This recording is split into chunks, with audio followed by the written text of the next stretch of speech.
After a full hip replacement, it's important you keep up with exercises. Initially, your exercises will be based in the bed. Once you've completed those over the first 4 or 5 days, the progressions will be these exercises.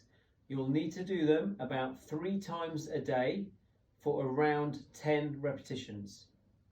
The first exercise, holding onto a banister or a wall, is a calf raise or a heel raise. From here, stand up tall, come up onto your balls of your feet as high as you can, lightly holding on, and perform 10 repetitions.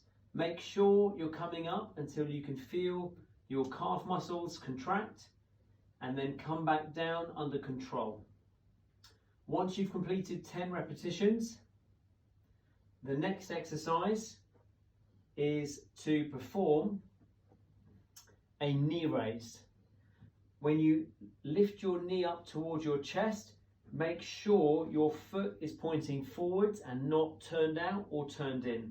So you're flexing your hip and lifting your knee in the sagittal plane. Lift the knee up as high as you can without causing pain or discomfort or changing your posture. So once you've performed 10 repetitions, move on to the next exercise. The next exercise is hip abduction, lifting your leg out to the side as high as you can whilst remaining in a nice tall upright posture and not leaning over to the side. So lift the leg out to the side as high as you can and come back down to feet in the middle. Again, perform 10 repetitions on hip abduction. The next exercise is hip extension.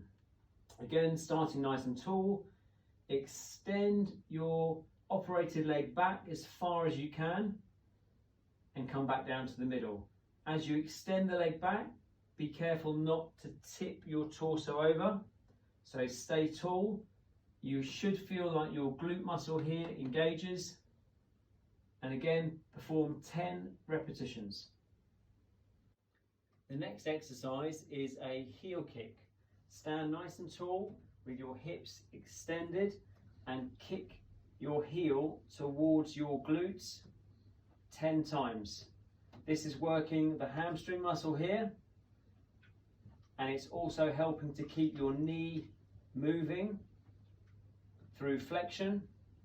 Just maintain that upright posture with the hips fully extended, and again do 10 repetitions. Lastly, we're going to perform some mini squats, again holding on to the wall or the banister. Start with your feet comfortably about shoulder width apart, feet facing forwards. I want you to initiate that knee bend, sitting back into the hips, and go as low as you feel you comfortably can. As you squat down, take a breath in, keep your chest and head facing forwards. You will feel that as you go down into the squat, you may feel a stretching feeling around the glutes. So just go as low as you comfortably can.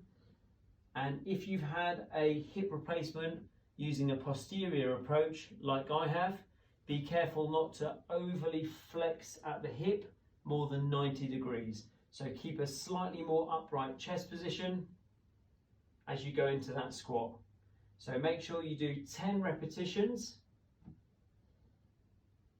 on each of these exercises.